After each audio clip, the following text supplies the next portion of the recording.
예배 시간이 되었으므로 다 같이 사도신경 고백하여 오늘의 예배를 하나님께 온전히 드리도록 하겠습니다.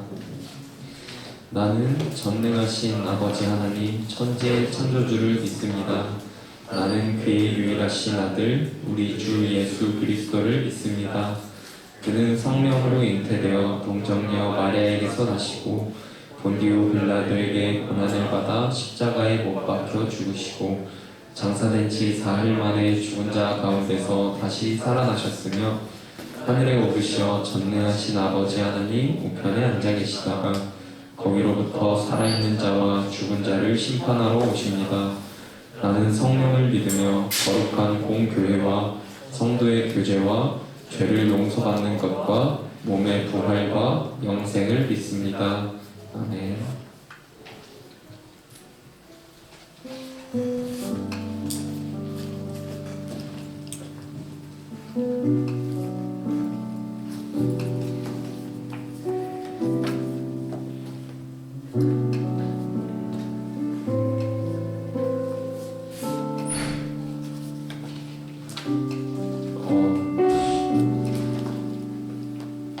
이번 주 본문은 창세기 45장 1절에서 15절 말씀인데요. 이 부분에서 요셉과 형제들이 눈물로 제외하고 요셉이 자신의 정체를 이제 가족들에게 밝히고 눈물로 화해하는 그러한 장면들의 모습 가운데서 제가 느꼈던 묵상했던 바를 나누고자 합니다.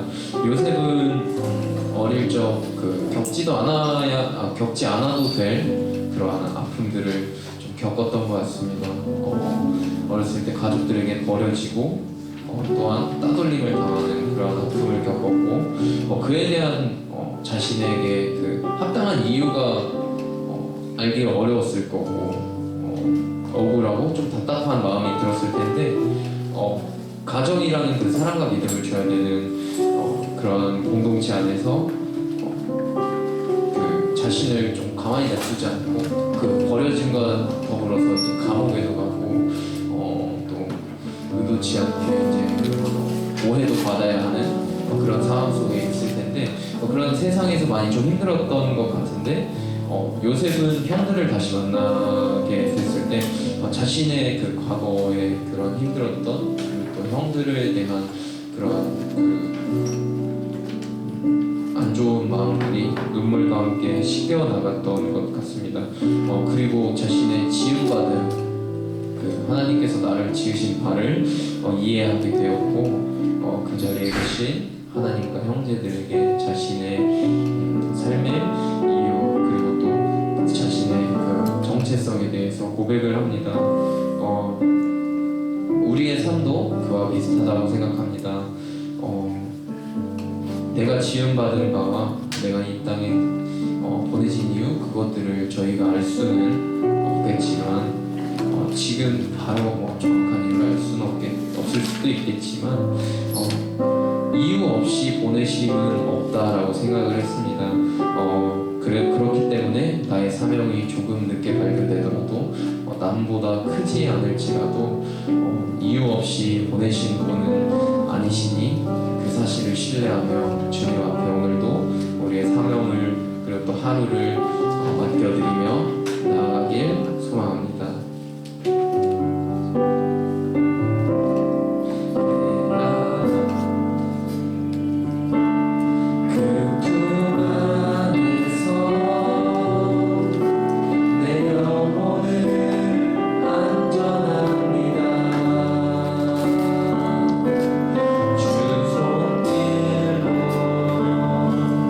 내 삶은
발견되어서 그 길을 걸어가시는 분도 계시지만 여전히 그 사명이 어떤 사명일지에 대해서 고민하고 또한 그 사명으로 인해서 아파하며 주님께 구하시는 분들도 있으리라 생각합니다.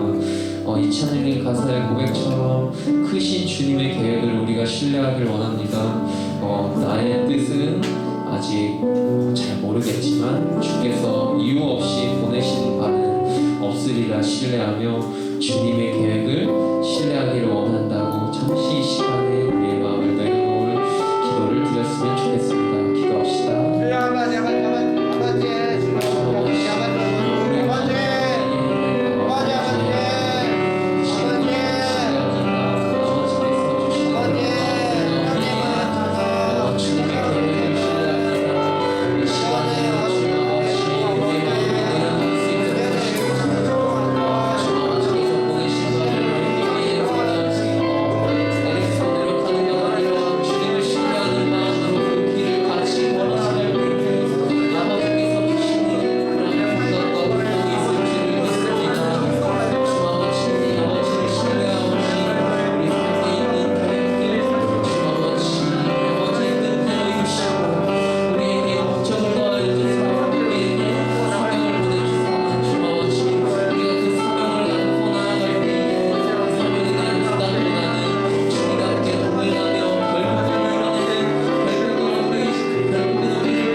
내 안에 계셔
우리가 자주 고백하는 이 찬양의 가사에서 내 이름은 단순히 내 이름이 아닐 것입니다. 우리가 갖고 태어난 그리고 우리가 지음받은 바를 알 수 있는 정체성일 것입니다. 그렇게 하나님께서는 처음부터 우리의 삶을 인도하시고 우리의 이름을 그리고 우리의 정체성을 알고 계시며 그 가운데에서 우리가 걷고 있는 그 모든 생각 가운데에서도 주께서 동행하시며 우리가 그 사명을 다할 때 우리의 그 맡겨진 소명을 다할 때 그때까지 계속 함께 하시며 우리와 동행하심을 바라보는 그러한 삶을 살 수 있기를 바랍니다. 우리 이 시간 기도할 때에 주님 내 이름 아시죠? 주님 내 정체성 아시죠? 주님 내 이름 그리고 나를 지으신 바 주님께서는 아시죠? 저는 알지 못하기에 주님을 신뢰하길 원합니다. 저는 알지 못하기에 이 시간에 아바라 부를 때 들으시는 주님께 맡깁니다 하는 마음으로 기도를 드리시길 원합니다. 이 시간에 함께 기도했으면 좋겠습니다. 기도합시다. 우리의 기도를 받아주시옵소서. 우리의 기도를 들어주시옵소서. 우리 가운데에 여전히 씨름하고 있는 삶의 소명과 사명에 대한 문제가 있습니다. 그러한 문제들을 본인에게 주님 아버지 우리의 삶을 너무나 시험하고 너무나 우리에게 주어진 잣대는 너무나 엄격합니다. 그 가운데에서 아버지께서 행하시고 계시는 주님 아버지 아버님께서 이루고 계시는 그러한 모습들을 함께 하기를 원하며 우리 가운데서 이루고 계시는 주님과 동행하기를 원합니다. 주여 나를 떠나지 마시고 주님 아버지 오늘도 함께 계셨던 그 마음들을 함께 하시고 계시는 그런 마음들을 우리가 알 수 있도록 하여 주시옵소서. 주여 또한 우리 가운데에 주님 아버지 사명할 때 힘들어하는 지체들이 있으시랍니다. 주님 아버지 그 지체들을 주님 아버지의 능력으로 다시금 주님 아버지 우리에게 분명히 말씀을 인도를 허락해 주시고 또한 같이 고민하며 또한 같이 아파하며 또한 같이 눈물을 흘리며 기도할 수 있도록 하시고 주님 아버지 이유 없이 지은 바가 없음을 믿습니다. 주님 아버지 우리 각자가 지어진 바가 있기 때문에 주님 아버지 우리의 삶을 우리가 더욱더 소중히 여길 수 있기를 소망합니다. 주님 아버지 우리의 삶을 우리 스스로 가볍게 여기지 않을 수 있도록 하여 주시고 우리의 삶을 주님 아버지 조금 더 아버지를 위해 살아갈 수 있는 그런 넉넉한 믿음을 허락하여 주시옵소서. 주님 아버지 우리의 연약함 가운데서도 여전히 그 길을 안내하시며 그 길로 인도하시는 주님을 신뢰합니다. 우리의 그 앞날을 주님 아버지 지금도 일하고 계시는 주님께 맡기기를 소망합니다. 주님 아버지 그 크신 가운데에 우리는 그 길 가운데를 걸어나가는 한 명이 있지만 주님 아버지는 우리를 소중히 여기시며 처음부터 그리고 끝까지 우리 함께 계시며 우리의 길을 인도하실 분이심을 믿습니다. 우리의 그 연약한 믿음 가운데에서도 그 씨를 지으시고 그 열매를 맺으실 주님 아버지를 신뢰합니다. 내 이름과 나를 지으신 이유와 주님 아버지 나에게 주어지는 소명을 기억해 나가는 그런 삶을 걸어나가기를 소원합니다. 주님 아버지 우리의 삶을 조금 더 주님 아버지 지켜봐 주시고 주님 아버지 고민치 마시고 우리에게 주님 아버지 능력을 더하여 주시옵소서. 우리가 걸어나갈 때에 주님과 한 발짝 한 발짝 동행하며 걸어나갈 수 있는 주님 아버지를 바라볼 수 있고 신뢰할 수 있는 믿음을 허락하여 주시옵소서. 주님 아버지 도와주시옵소서.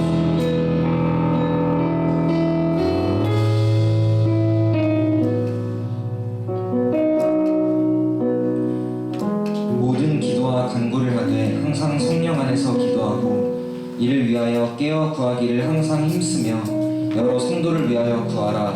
아멘. 사랑과 은혜가 풍성하고 자비로우신 하나님 아버지, 오늘도 주님 앞에 나와 예배드릴 수 있게 하심에 감사드립니다. 주님께로 나아갈 이 예배의 자리가 그저 자리 자리를 채우고 시간을 흘려보내는 자리가 아닌 여기에 모인 청년 지체들 모두가 온 마음을 다하여 온전히 주님께 모든 것을 맡기고 연약함을 고백하고 응답 주시기를 갈망하는 자리가 될 수 있게 하여 주시고 새로운 한 주를 살아갈 수 있는 힘을 얻고 회복하여 참된 기쁨을 얻는 은혜의 현장이 될 수 있도록 인도하여 주세요. 예배를 사모하고 기대하는 마음으로 예배를 세워가는 청년부가 되기를 소망합니다. 예배가 시작되기 전 모든 분주한 마음들을 주님 앞에 내려놓고 경건한 마음으로 준비된 예배자로 주님 앞에 설 수 있도록 저희들을 이끌어 주시고 주님과의 온전한 만남을 소망하는 청년부가 될 수 있도록 인도하여 주세요. 청년부가 영적으로 건강한 공동체로서 바로 서기 위해 헌신하는 귀한 청길들이 있습니다. 각자의 섬김의 모습은 다르지만 모두가 주님의 마음을 닮아가기를 소망하여 주님 앞에 자신을 낮추고 겸손하여 사랑으로 공동체를 섬기는 주님의 자녀들로 거듭날 수 있도록 이들의 손길을 어루만지며 보살펴 주세요. 섬김이 있는 어느 곳이든 그 중심에 언제나 주님의 말씀이 살아있게 하여 주시고 말씀이 굳건하여 어떠한 시련에도 쉽게 흔들리지 않고 주님의 능력으로 바로 서 있는 공동체가 되게 하여 주세요. 동역자들의 존재에 감사하고 동역자들을 허락하신 주님의 은혜에 감사하며 서로 중보하며 나아갈 수 있도록 인도하여 주시고 서로 아끼고 사랑하며 주님께서 맡기신 하나님 나라의 사역들을 함께 담대하게 감당해 나가는 공동체가 되게 하여 주세요. 청년부 공동체 가운데 하나님을 향한 기도의 음성이 끊이지 않기를 소망합니다. 서로의 기도 제목과 공동체의 기도 제목을 공유하는 가운데 있는 이 기간을 통해 나 혼자만의 기도 제목뿐만이 아닌 서로의 기도 제목들을 바라보며 진실로 중보할 수 있도록 인도하여 주세요.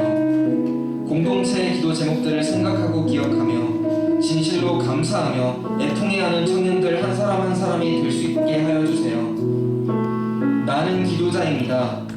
이 주제로 캠페인이 진행되는 이번 달을 통해 청년들의 기도가 온전히 더 열릴 수 있길 간절히 소망합니다. 이제 주님 앞에 경건한 마음으로 예배를 드립니다. 오늘도 주님의 말씀 전하실 목사님의 입술을 주관하여 주시고 목사님의 입술을 통해 증거될 말씀대로 순종함으로 살아가기로 다짐하는 그런 예배가 될 수 있도록 인도하여 주세요. 이 모든 말씀 감사드리며 거룩하신 우리 주 예수 그리스도의 이름으로 간절히 기도드립니다. 아멘.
하나님의 말씀은 창세기 45장 1절에서 15절까지의 말씀입니다.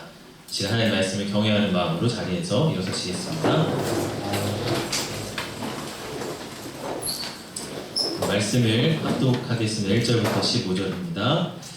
요셉이 시종하는 자들 앞에서 그 정을 억제하지 못하여 소리질러 모든 사람을 자기에게서 물러가라 하고 그 형제들에게 자기를 알리니 그때 그와 함께한 다른 사람이 없었더라.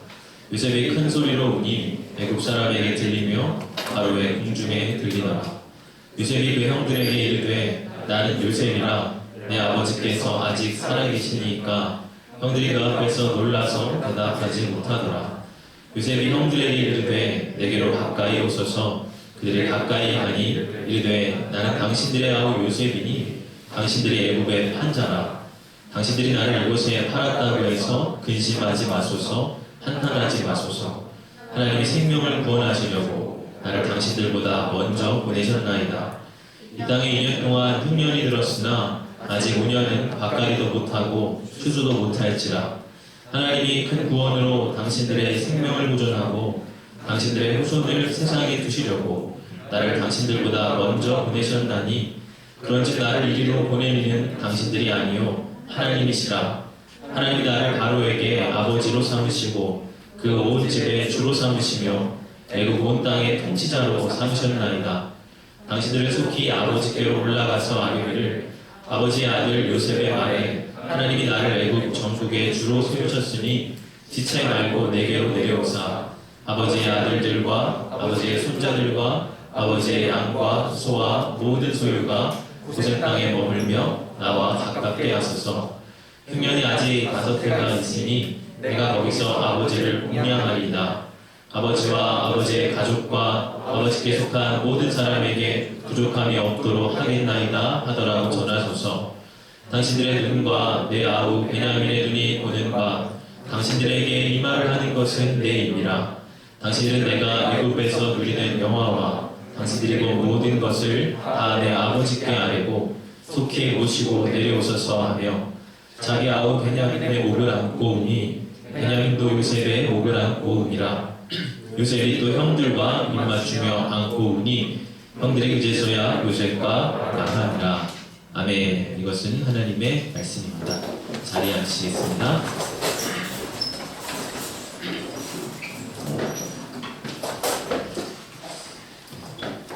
기생충이라고 하는 그 영화를 통해서 유명해진 대사가 있지요. 너는 다 계획이 있구나. 극 중에 무능력한 아버지가 돈을 벌기 위해서 계획을 세우는 그런 아들을 바라보며 하는 말입니다. 아무 삶의 대책이 없는 아버지가 그렇게 해서라도 아들을 의지하고자 하는 그런 심경을 나타내는 조금 극 중에서는 씁쓸한 말로 쓰이기도 합니다. 우리가 우리 삶에 아무런 계획이 없을 때, 무대책일 때 누군가 계획을 가지고 있는 사람을 보면 안정감을 느끼고 또 그 사람에게 의지하고 싶은 마음이 들죠. 우리가 오늘 본문에서 만난 하나님도 우리의 삶에 다 계획을 가지고 계신 그런 하나님을 우리가 오늘 만나게 됩니다. 오늘 본문은 요셉이 이제 형들에게 자기의 정체를 드러내는 그 순간을 보여줍니다. 요셉은 그동안 형들에게 자기 정체를 숨겨왔죠. 형들의 변화된 모습을 확인하고 싶었기 때문입니다. 그러던 와중에 베냐민이 감옥에 갇힐 위기에 처하자 베냐민 대신 제가 갇히겠습니다. 그렇게 나서는 유다의 모습을 보게 되고 형들의 진정성을 확인하게 됩니다.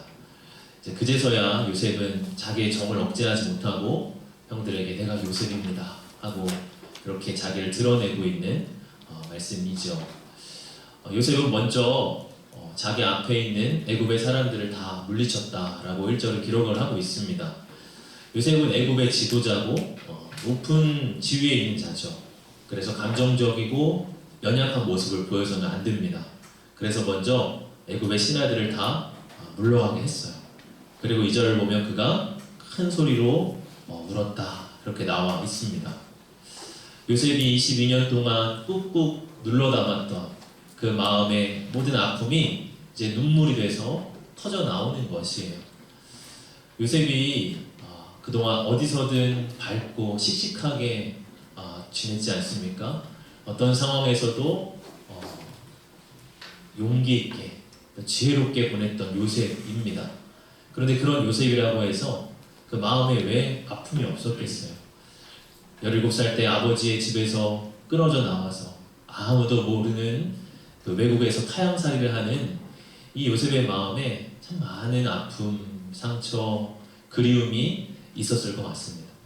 이제 그 모든 것이 눈물이 되어서 확 터져 나오기 시작하는 거예요. 애굽의 궁중과 바로에게까지 들릴 정도로 큰 소리로 요셉이 울었다 그렇게 나타나 있습니다. 여기서 요셉의 아픔, 또 요셉의 지금의 어떤 감정을 느낄 수가 있습니다. 그런데 지금 이런 요셉의 감정과는 전혀 다른 감정을 느끼는 사람들이 있었어요. 그들은 바로 요셉의 형들이죠. 3절을 보면 요셉이 형들에게 내가 요셉입니다 하고 말하자 형들은 놀라서 아무 대답도 할 수 없었다, 이렇게 기록이 되어 있습니다. 여기서 놀라다라고 하는 이 말은 히브리어로 바할이라는 말을 쓰는데요. 이 말의 용례를 살펴보면 전쟁에서 자기가 감당할 수 없는 대적자들을 만날 때 두려워하는 그때의 표현으로 이 말을 씁니다. 도저히 상대할 수 없는 적 앞에서 무기력해지고 할 말을 잃게 되는 그런 감정을 이 바할이라고 하는 말로 표현을 해요. 지금 그 감정이라고 하는 거예요. 즉, 이 형들의 놀라움은 기쁨의 놀라움이 아니라 너무나 두렵고 다리에 힘이 탁 풀려지는 그런 마음인 것이죠. 형들은 요셉을 팔아 넘겼습니다. 요셉을 죽이려고 했어요. 그런데 그러한 요셉이 지금 엄청난 권력을 가진 자로서 그들 앞에 탁 서 있는 것입니다. 그러니 그들의 마음이 두려움으로 할 말을 잃게 되는 것이죠. 마치도 예수님의 재림 때의 모습처럼 내가 바로 그다 하면서 나타나시는 그 예수님 앞에서 죄인들이 너무나 두려워서 할 말을 잃듯이 요셉이 내가 요셉입니다 하고 말하자 형들이 너무나 놀랐습니다. 그러면서 이제 우리는 어떻게 되는 것인가 하는 망연자실함으로 그 앞에 이렇게 서 있었을 것 같아요. 그런데 이 형들에게 말하는 요셉의 말은 그들의 예상과 너무나 다른 것이었습니다. 4절의 말씀을 보면 요셉이 형들에게 무엇이라 말합니까? 요셉이 형들에게 이르되 내게로 가까이 오소서, 이렇게 말을 하고 있습니다. 이것은 형들에 대한 친밀감과 용서를 나타내는 말이죠. 내게로 가까이 오십시오. 자기의 용서의 품 안으로 이 형들을 품어주고 있는, 마치도 죄인들을 용서하시는 예수님의 그 마음처럼 요셉이 형들을 용서하고 품어줌으로써 내게로 가까이 오십시오, 그렇게 말하고 있습니다. 또 계속해서 뭐라고 이야기합니까? 나는 당신들의 아우 요셉이니 당신들이 애굽의 한 자라. 이것은 그들의 과거를 직시하게 하는 말이죠. 그들이 요셉을 애굽에 판 것은 명백한 사실입니다. 이것은 그냥 지나가고 없어지는 것이 아니에요. 요셉을 애굽에 판 것은 형들이었습니다. 그런데 요셉이 계속해서 말을 합니다. 4절의 말씀을 3절에 5절의 말씀을 계속 보면 당신들이 나를 이곳에 팔았다고 해서 근심하지 마소서, 한탄하지 마소서. 하나님이 생명을 구원하시려고 나를 당신들보다 먼저 보내셨나이다. 요셉이 이 말을 3번이나 형들에게 반복해서 말하고 있어요. 5절에서 말을 하고 7절에서도 보면 하나님이 나를 당신들보다 먼저 보내셨나니, 또 8절의 말씀도 보면 그런즉 나를 이리로 보내니는 당신들이 아니요 하나님이시라, 그렇게 말하고 있습니다. 그럼 분명히 이 요셉을 애굽에 보낸 거는 형들이죠. 요셉도 인정하듯이 그것은 객관적인 사실입니다. 그런데 형들이 보낸 것이 아니라 하나님이 보내셨습니다, 그렇게 말을 하고 있어요. 그러면 이게 무슨 뜻인가요? 형들이 보냈다는 거예요? 하나님이 보내셨다는 거예요? 이 말의 정확한 의미를 창세기 5장 20절에 또 한번 이렇게 표현을 하고 있습니다. 제가 읽어드리면 당신들은 나를 해하려 하였으나 하나님은 그것을 선으로 바꾸사 오늘과 같이 많은 백성의 생명을 구원하게 하시려 하셨나니. 형들은 요셉을 해하려 하였어요. 그런데 하나님께서 그 악을 선으로 바꾸셔서 하나님의 목적을 이루셨다고 하는 것입니다. 형들의 악은 여전히 악이지만 하나님이 그 악을 선으로 바꾸사 하나님의 목적에 합당하게 쓰셨다고 하는 것이죠. 이것을 로마서 8장 28절에는 이렇게 선포를 하고 있습니다. 우리가 알거니와 하나님을 사랑하는 자 곧 그의 뜻대로 부르심을 입은 자들에게는 모든 것이 합력하여 선을 이루느니라. 우리의 삶에 만나는 모든 것, 그것이 역경이든 순경이든 그 모든 것이 합력해서 선을 이루게 하시는 놀라운 하나님의 역사가 있다고 하는 것입니다. 요셉은 형들을 만난 순간부터 깊이 생각했을 것 같습니다. 어떻게 내가 이 형들을 지금 여기서 이렇게 다시 만날 수가 있을까? 22년이라고 하는 세월이 흘러서 내가 총리가 되고 형들은 내 앞에 이렇게 엎드리는 이런 상황이 도대체 어떻게 가능한 것인가? 아마 그런 묵상 중에 그가 어린 날 꾸었던 꿈도 생각이 났겠죠.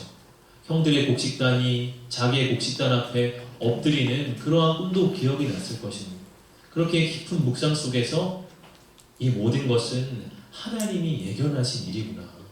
하나님께서 미리 나를 여기에 앞서 보내셔서 형들의 생명을, 가족의 생명을 살리도록 하나님이 그렇게 예정하신 일이구나.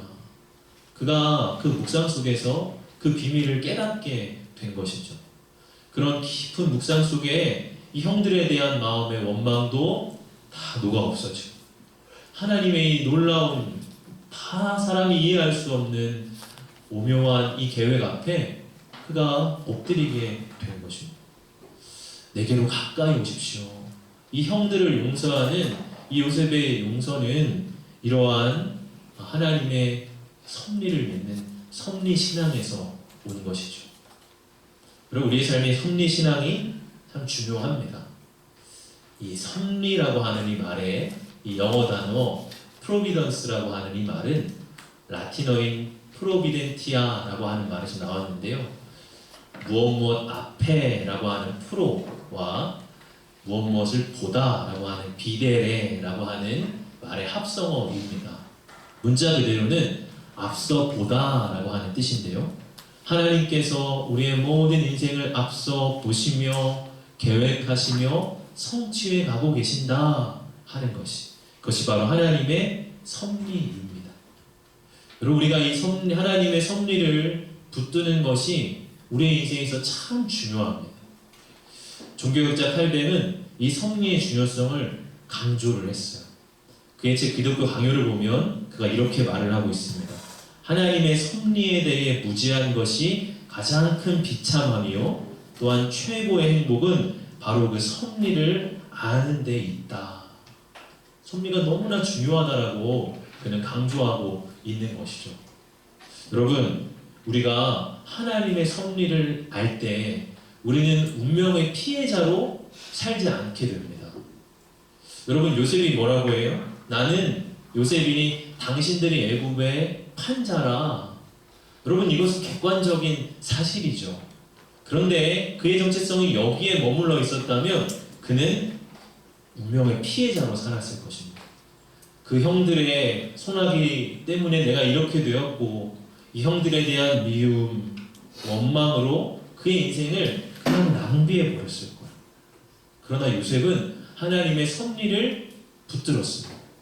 그럴 때 그는 인생의 주체자로 살 수가 있게 되었어요. 여러분, 우리가 이 운명의 피해자로 살지 아니하고 우리가 우리 인생의 주체자로 살기 위해서는 이 하나님의 섭리 신앙을 붙들어야 하는 것입니다. 이 생각보다 많은 사람들이 피해의식 속에서 살아가요. 피해의식이 뭘까? 자신을 타인의 부정적인 행동의 피해자로 인식하고 이런 상황과는 반대되는 상황에서도 자신이 피해자인 것처럼 행동하는 특성을 말을 합니다. 우리 마음 가운데 이런 피해의식이 많이 깔려 있다라고 이야기를 해요. 어떤 신문기사에서는 화병, 그 치료의 시작은 피해의식에서 벗어나는 것, 이렇게 말을 하기도 합니다. 이 화병이라고 하는 게 분노와 억울한 감정이 쌓여 생기는 질환이라고 하는 거예요. 그래서 이 피해의식에서 벗어날 때 그 화병이 치유된다 그런 신문기사가 있더라고요. 여러분, 우리가 피해의식 속에서 살아가면요, 어떤 인생의 긍정적인 일도 성취할 수가 없습니다. 늘 어떤 상황의 피해자로 지금 내가 떠밀려서 여기에 있다라고 느끼기 때문에 그래요. 그러니까 그 안에서 무슨 내가 최선을 다하고 무슨 의미 있는 일을 성취할 수가 있겠어요. 그러나 지금 내가 서 있는 이 자리가 하나님이 인도하신 자리라 그렇게 받아들일 때 내 안에 피해의식이 사라집니다. 그것이 녹아지고 지금 내가 해야 할 최선의 행동이 뭔가 그것을 생각하게 되고 그것대로 행동하게 되는 것이요. 여러분, 이러한 하나님의 섭리의 가장 큰 증거는 바로 십자가입니다. 십자가. 예수 그리스도의 십자가가 하나님의 가장 놀라운 섭리의 증거예요. 여러분, 십자가라고 하는 건요, 사실은 십자가는 어찌 보면 가장 큰 폭력입니다. 예수님이 정말 사랑하셨던 제자가 예수님을 배반하고 팔아넘긴 정말 죄악이고 폭력적인 일이에요. 어찌 본다면 예수님은 이런 속임수와 폭력의 피해자입니다. 로마의 군병, 유대 종교 지도자들, 그의 사랑하는 제자가 배반한 그 일들이 다 합해서 예수님을 그렇게 피해 가운데로 몰아넣은 일이에요. 여러분, 어쩌면 예수님은 유다에게 피해의식을 가질 수도 있어요. 유다야, 너 어쩌면 나한테 이럴 수가 있니? 내가 너한테 얼마나 잘해줬는데, 내가 너를 얼마나 예뻐하고 너를 가르쳤는데 너 어쩌면 나한테 이럴 수 있어. 정말 실망이다. 내가 큰 배반감을 느낀다. 그런데 여러분, 예수님은 피해의식을 가지지 않으셨습니다. 그냥 그에게 말하기를 이렇게 말하세요. 인자는 자기에 대하여 기록된 대로 가거니와 인자를 파는 그 사람에게는 화가 있으리로다. 그 사람은 차라리 태어나지 않았더라면 좋을 뻔하였으리로다. 이거는 유다에 대한 그저 안타까운 마음을 그저 표현하시는 것이죠. 그에 대한 피해의식이 아니라 그냥 그가 안타까운 마음을 가질 수 있어요. 왜요? 인자는 그가 기록된 대로 가는 것이다. 하나님의 섭리를 예수님이 붙드셨기 때문입니다. 어찌 보면 너무나 큰 악, 어찌 보면 너무나 나쁜 죄악을, 그 십자가를 하나님은 선으로 바꾸셔서 온 인류를 구원하시는 하나님 놀라운 도구로 쓰셨다고 하는 것이죠. 예수님은 이러한 하나님의 섭리를 깊이 이해하셨기 때문에 피해의식에 사로잡히지 않으셨어요. 그저 당당히 당신의 길로 걸어갈 수가 있으셨어요. 여러분, 이 십자가 안에서 살아가는 우리도 어떠한 죄악도 하나님이 당신의 놀라운 손으로 바꾸신다는 것을 이해하게 됩니다. 그때 우리는 운명의 피해자에서 벗어나서 인생의 주체자로 살아갈 수가 있게 되는 것이. 여러분, 요셉은 자신이 애굽에 오게 된 하나님의 목적이 있었다, 그렇게 말을 하고 있어요. 뭐라고 이야기하죠? 하나님이 큰 구원으로 생명을 보존하고 후손을 세상에 두시기 위해서, 생명을 구원하시기 위해서 하나님 날 여기로 보내셨다. 하나님의 목적이죠. 여러분, 이 요셉이 애굽에 와서 총리가 되어 있지 않았다면 어땠을까요? 고대에는 이 기근의 문제가 정말로 심각했습니다. 이 흉년이라고 하는 게 정말 무서운 일이었어요. 이 흉년이 한번 오면 백성들이 그냥 아사로 죽는 일이 너무나 흔한 일이었습니다. 요셉이 총리가 되지 않았다면 가나안 땅에 있는 형들의 운명, 가족들의 운명도 그렇게 되었을 거예요. 지금 흉년이 5년이나 더 남아있다라고 이야기를 하죠. 이 상황을 버틸 수가 없었을 겁니다. 그런데 요셉을 하나님께서 앞서 보내시고 총리로 세우셔서 가족들의 생명을 구원토록 하셨어요. 이것이 요셉을 이집트로 보내신 하나님의 깊은 목적이었어요. 여러분, 잘 보세요. 하나님의 목적이 생명에 있다, 생명에 있다라고 말을 하고 있어요. 여러분, 우리의 인생에 하나님의 목적이 있습니다.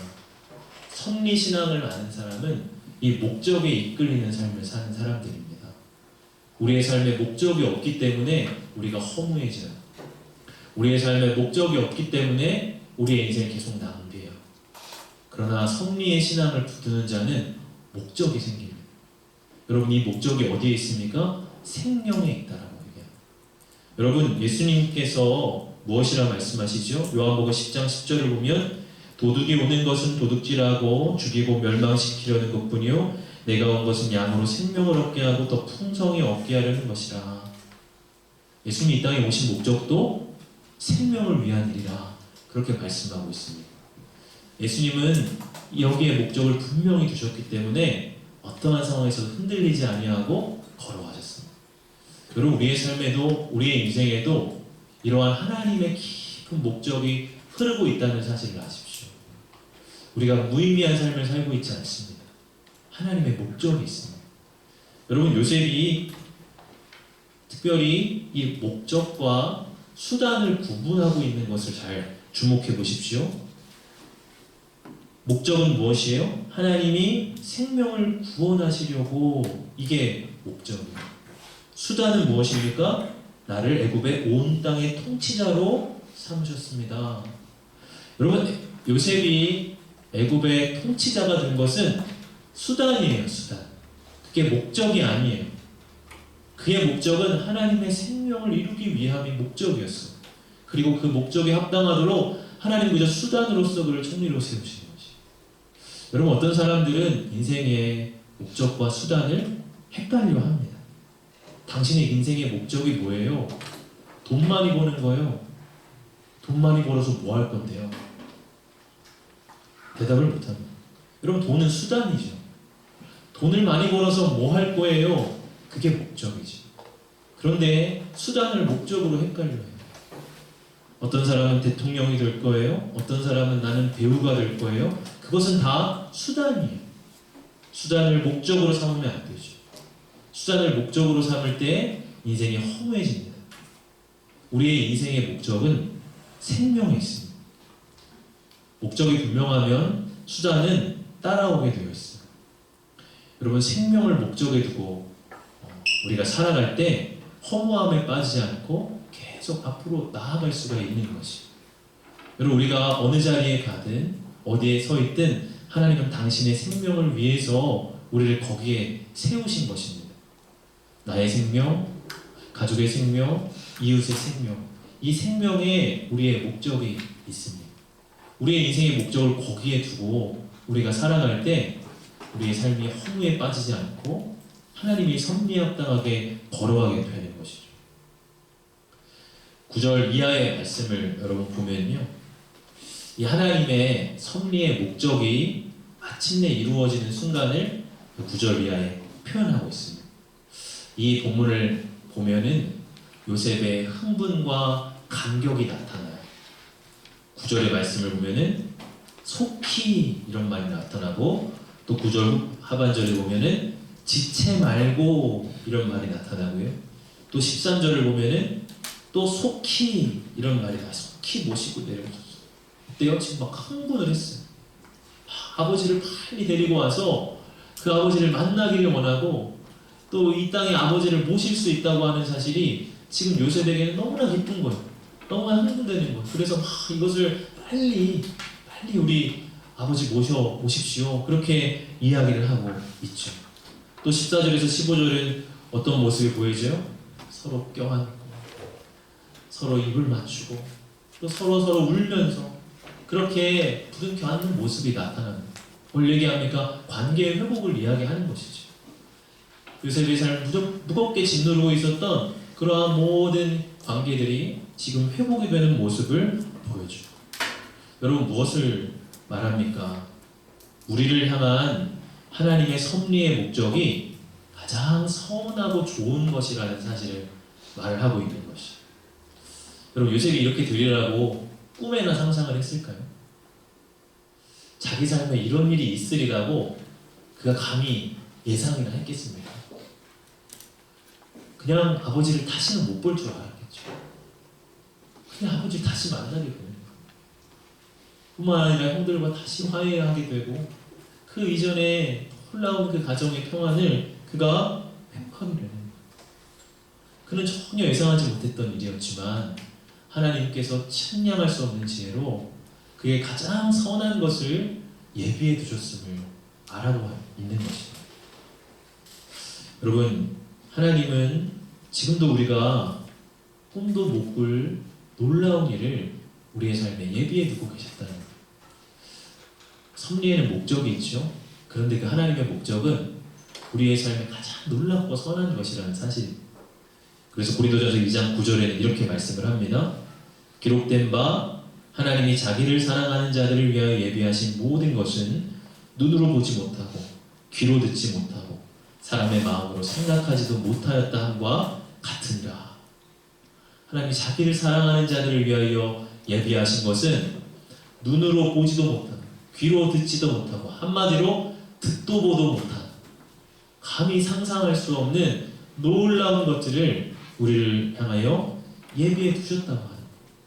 하나님은 그 놀라운 것들을, 그 목적을 향해 우리를 한 발 한 발 이끌어 가고 계심을 말씀하는 것이에요. 여러분, 이러한 하나님의 섭리가 우리의 삶에 언제 이루어질까요? 섭리의 특징은요, 섭리가 이루어져 가고 있을 때는 그것을 볼 수가 없다는 거예요. 그게 하나님 섭리의 특징입니다. 이 섭리의 과정을 우리가 알 수가 없어요. 하나님이 어떻게 이끌어가고 계시는지 그것이 우리에게 철저히 가려져 있습니다. 우리 그걸 잘 이해해야 돼요. 그래서 도무지 이해가 되지 않아요. 도무지 이게 이루어질 것 같지 않아요. 하나님의 약속이 도무지 내 삶에 실행되고 있는 것 같지 않게 우리가 그렇게 느낄 수가 있습니다. 그러나 이 하나님의 섭리는 반드시 이루어지고, 이 섭리가 우리의 삶에 온전하게 이루어지는 그날은 바로 우리가 마지막 부활의 때에 이루어지는 것이죠. 내 삶에 섭리하시고 내 삶에 예비하셨던 그 모든 것들이 온전하게 이루어진 날은 우리의 마지막 날이에요. 저는 오늘 이 요셉이 이 형제들과 끌어안는 이 모습을 묵상하면서 우리의 마지막 날을 묵상해봅니다. 우리가 마지막 부활의 날에 요셉이 형제들을 끌어안았듯이 우리가 예수님을 끌어안고 함께 입을 맞추며 감격할 날이 우리 가운데 있을 것입니다. 우리도 그때 눈물을 흘리며 예수님과 그렇게 나아가게 될 거예요. 나는 인생이 꼬이고 무의미하고 뭔가 이루어지지 않는다고 느꼈는데 하나님 놀랍게 하나 이루어 주셨군요. 그 섭리를 확인하면서 그 예수님과 부둥켜 안고 감사한 마음, 죄송한 마음으로 울 날이 섭리가 온전하게 이루어지는 그 마지막 날이라고 하는 것입니다. 여러분, 우리는 오늘도 그러한 소망을 가지고 살아가고 있습니다. 소망, 절망, 이때 망자는 바라볼 망자를 씁니다. 절망은 뭐예요? 바라보는 것이 끊어졌다라고 하는 거예요. 그게 절망입니다. 바라볼 것이 끊어진다. 소망은 무엇입니까? 바라볼 것이 여전히 있음을 이야기하는 것입니다. 그러하기에 섭리신앙을 붙드는 자는 항상 소망의 사람입니다. 어떠한 환경과 어떠한 상황이든지 우리가 바라볼 하나님의 섭리가 우리의 삶에 여전히 있기 때문에 그렇습니다. 우리의 삶에 절망이 아니라 소망으로 나아갈 이유입니다. 예전에 우리 청년들 중에서도 당구를 좋아하는 청년들이 있는 걸로 아는데, 저는 당구를 잘 치지 못하지만 조금 배운 적이 있어요. 당구를 치다가 아는 이제 형님이 이 당구를 하나님의 역사에 비유해서 또 이렇게 이야기를 해준 적이 있습니다. 하나님의 섭리는 3쿠션이다, 이렇게 이야기합니다. 여러분, 3쿠션이 뭔지 아시나요? 당구를 좀 좋아하는 우리 재현 형제 같은 사람은 안 왔나요? 네. 3쿠션을 잘 알 텐데, 3쿠션이 뭐예요? 이렇게 공을 한번 딱 치고 그 다음 공을 바로 치는 게 아니라 벽을 탁탁탁 3번 돌아서 그 다음 공을 탁 때리는 게 3쿠션이에요. 그 당구 고수들만 할 수 있는 거거든요. 당구를 잘 모르는 사람은 이 당구공이 저쪽으로 갈 때 이해가 안 돼요. 왜 공이 지금 여길 맞아야 되는데 왜 저쪽으로 가지? 그런데 당구 고수는 어때요? 길을 다 보고 있어요. 전혀 엉뚱한 길로 나가는 것 같은데 그게 탁탁탁 3번을 맞아가지고 정확히 그 다음 공에 탁 맞는 겁니다. 여러분, 우리는 우리의 인생에 고수가 아니잖아요. 하수잖아요. 그래서 우리의 길을 잘 이해하지 못할 때가 있어요. 왜 우리 길이 이리로 갈까? 왜 하나님이 지금 나를 여기로 이끄실까? 내가 가야 할 곳은 저긴데 왜 하나님 자꾸 나를 이리로 인도하시지? 이해가 안 돼. 그런데 하나님은 고수이십니다. 하나님은 정확하게 길을 보고 계세요. 전혀 엉뚱하게 우리가 가는 것 같지만 그것이 정확하게 돌아서 하나님의 역사를, 하나님의 다음 공을 탁 때리도록 인도하고 계시는 거예요. 그러하게 우리에게 필요한 것은 소망, 그 하나님의 섭리를 계속해서 바라보고 신뢰하며 걸어가는 일입니다. 사랑하는 우리 모든 청년 여러분, 우리가 하나님의 섭리 안에 있음을 여러분 기억하십시오. 지금 여러분이 서 있는 그 자리, 하나님이 보내신 자리임을 여러분 기억하십시오. 하나님의 깊은 목적을 오늘도 이루어 가시는 여러분들, 하나님의 목적에 합당하게 살아가시는 귀한 청년분들 다 되시기를 주의 이름으로 축복합니다. 시간 찬양합시다.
운명의 피해자로 여러분 살아가고 계시는 분 있습니까? 이 시간 하나님께서 내가 너의 삶을 인도하고 있다. 내가 나의 합당한 목적에 너의 걸음을 두고 한치의 오차도 없이 너의 걸음을 주장하고 있다. 하나님 그렇게 말씀하고 계십니다. 내가 서 있는 그 자리 내가 보낸 것이요, 네가 당한 그 상황 내가 허락한 것이요, 너는 알지 못하는 크고 놀라운 비밀한 것들을 이루기 위해서 지금 너에게 그 시간들을, 그 상황들을 내가 허락한 것이다. 하나님 말씀하고 계십니다. 우리가 이 섭리의 역사를 붙들기를 원합니다. 인간의 역사를 자꾸 붙들고 인간의 역사를 자꾸 해석하고 나는 애굽에 팔림당한 자 이렇게 해석하는 것이 우리의 죄된 거죠. 그러나 거듭난 우리의 그리스도인들은 섭리로 역사를 해석합니다. 섭리로 나의 인생을 바라봅니다. 지금 이 모든 순간, 이 모든 상황은 하나님의 선한 목적을 이루어 가신 하나님의 계획 가운데 있노라. 여러분 이 시간 그 섭리 신앙을 내가 붙들기를 원합니다. 그래서 요셉과 같이 매사에 최선을 다하고 씩씩하게 그가 그 모든 상황을 이겨갔던 것처럼 하나님의 선한 목적 바라보며 내가 오늘을 살아가고 내일을 살아가며 하루하루 최선을 다해 살겠습니다. 하나님에게 믿음을 더해달라고 제가 기도하시며 함께 나아가시겠습니다. 하나님 아버지, 우리 인생의 걸음을 인도하시는 주님을 찬양합니다. 변함없이 우리의 걸음을 지도하시는 주님을 바랍니다. 아버지 하나님, 우리의 삶의 걸음을 주님이 인도하시고 주님이 인도하는 것을 위해 아버지 하나님 두려워봅시다. 합니다. 우리의 눈앞에 가려져 있지만 하나님의 섭리가 우리의 삶을 지도하고 계시느니 아버지 하나님 그 섭리에서 우리의 역사를 바라보고 해석하게 하여 주시옵소서. 하나님 우리의 역사를 붙잡게 하여 주시옵소서. 하나님 운명의 피해자로 살지 않게 하여 주시고 인생의 주체자로 살아가게 하여 주시옵소서. 하나님 내가 서 있는 이 자리 하나님이 보내신 자리인 줄 믿습니다. 하나님 내가 서 있는 이곳 하나님이 보내신 자리임을 내가 믿습니다. 하나님 나를 보내신 이유가 무엇입니까? 하나님 이곳에 세우신 이유가 무엇입니까? 하나님의 사랑과 목적을 알게 하여 주시옵소서. 하나님의 사랑과 목적 앞에 우리에게 알려 주시옵소서.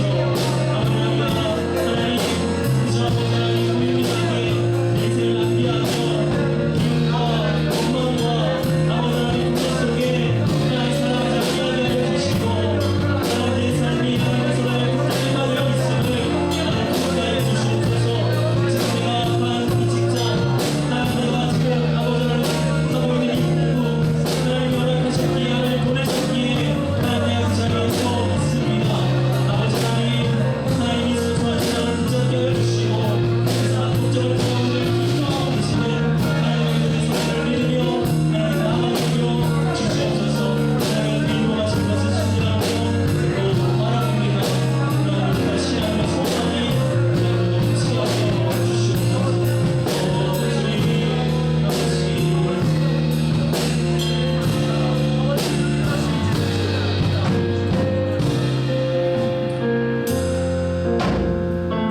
하나님, 때로 너무나 억울한 상황 속에서 눈물을 흘리고 원망하고 아파할 때가 있었습니다. 하나님 그러나 그 또한 하나님이 허락하셨고 또 하나님이 예정하셨고 또 하나님이 섭리하시는 일임을 우리가 신앙의 신비 속에서 붙잡습니다. 세상 사람들은 절대로 이해할 수 없는 하나님 그 고백을 우리는 믿음의 신비 안에 붙잡고 나의 것으로 소유합니다. 하나님 어떠한 상황에서도 그러하게 우리가 절망하지 않고 우리의 소망을 굳게 붙잡습니다. 그 섭리가 어떻게 이루어지는지 우리에게 가려져 있고 그 과정이 우리의 눈에는 보이지 않지만 말씀을 의지하여 내가 신뢰합니다. 우리의 마지막 걸음, 우리의 마지막 그날, 그 섭리를 확인하며 기뻐하며 감격할 날이 올 것을 우리는 또한 소망합니다. 그 믿음 놓치지 않게 하여 주시고 그 걸음 오늘도 내일도 신실하게 걸어가게 하여 주시옵소서. 세상 사람들과 같이 피해 의식과 원망 속에서 우리의 인생을 한순간도 허비하지 않게 하여 주시고 지금 나에게 허락된 그 자리에서 최선을 다하여 긍정적으로 살아갈 때 하나님의 선한 뜻과 목적이 우리의 삶에 하나리 이루어지게 하여 주시옵소서. 주정헌금으로 올려드리며 선교헌금과 11조로 올려드립니다. 세성전 증축헌금으로 주 앞에 내어 드립니다. 우리 성도님들 하나님 앞에 최선을 다하여 예물을 올려드리는 그러한 헌신과 믿음이 있게 하여 주시옵소서. 아버지 하나님, 이 예물 하나님께서 받으시며 아버지의 영광과 나라를 위하여 기쁘게 사용하여 주시오며 우리 성도들의 삶의 자리자리마다 하나님의 놀라운 평강으로 임하여 주옵소서. 감사를 드리며 주 예수 그리스도 이름으로 기도하옵나이다. 아멘.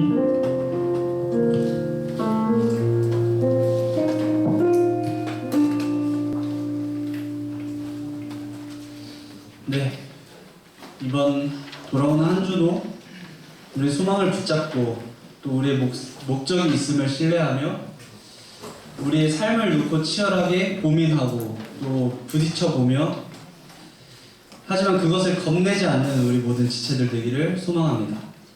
네, 광고하겠습니다. 11월 캠페인 나는 기도자입니다로 11월을 보냅니다.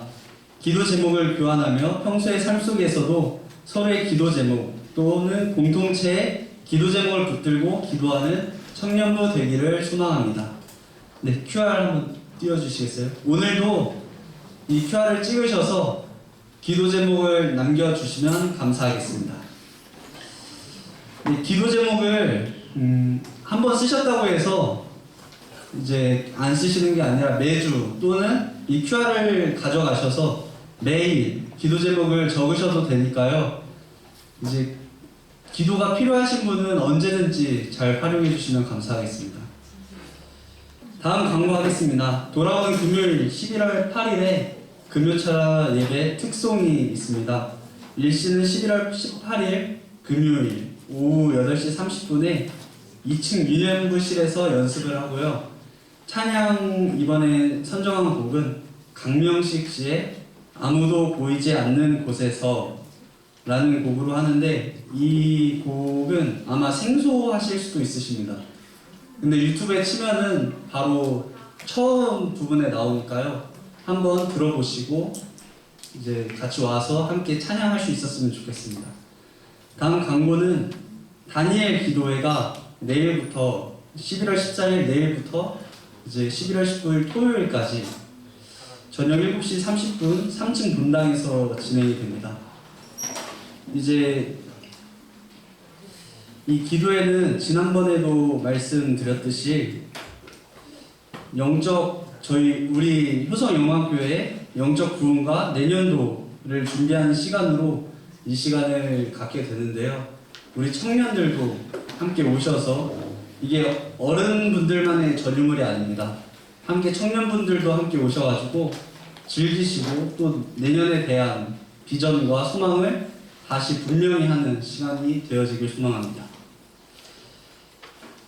네, 그리고 추가로 새성전 증축 기도회로 매일 저녁 9시마다 이 소예배실, 저희가 예전에 식당으로 쓰던 소예배실에서 진행되고 있으니까요. 많이 오셔서 기도에 힘을 붙여주시길 바라겠습니다. 다음 광고는 대림절 북클럽입니다.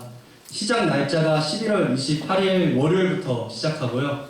저희 신청은 리더분들 통해서 해주시고 리더분들께서는 본인 이제 소그룹원들 신청한 소그룹원들 명단을 임원들한테 보내주시면 감사하겠습니다. 네, 신청료는 네, 무료이고요. 무료이고 책도 지금 목사님께서 엄청난 걸로 준비하고 계십니다. 다들 기대해 주시고 신청해 주시면 감사하겠습니다.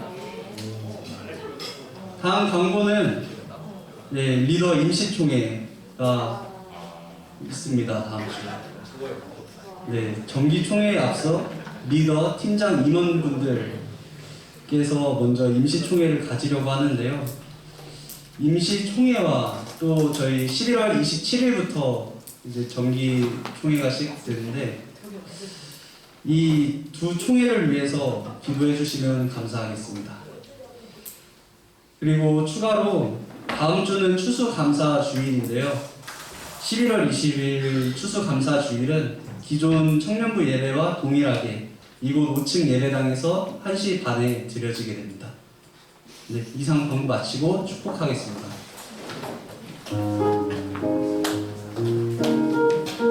축복하는 시간입니다. 우리 서로서로 축복할 텐데요. 우리 인생 가운데에 여러 악한 상황이나 또 어려운 상황들이 발생하지만 그런 상황들조차 하나님께서 선하게 사용하신다는 것을 깨닫고 그것이 하나님의 섭리임을 기억하시면 좋겠습니다. 그래야 우리가 운명의 피해자로 살거나 피해 의식을 갖지 않을 수 있음을 알았으면 좋겠고 그리고 하나님의 그 섭리의 증거가 바로 예수 그리스도의 십자가라는 것도 기억하시면서 우리에게 예비하신 하나님의 놀랍고 또 위대하신 목적이 있음을 우리가 알기를 서로서로 권면하는 마음으로 이 시간 주위를 둘러보시면서 함께 손을 뻗어서 축복했으면 좋겠습니다. 함께 축복하겠습니다. 하나, 둘, 셋, 넷. 사랑의 예수님 우리의 발을 씻기시네 우리 동영성이 서로의 발을 씻기네 너를 사랑해 주가 우리 사랑하신 다시 너를 사랑하기를 원하네 예수님처럼 너를 사랑해 주가 우리 사랑하신 다시 너를 사랑하기를 원하네 예수님처럼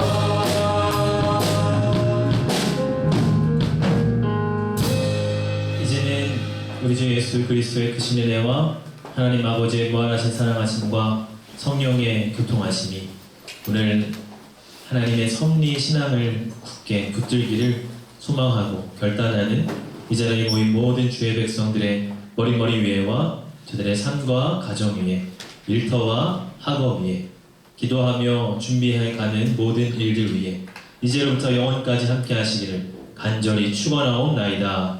아멘.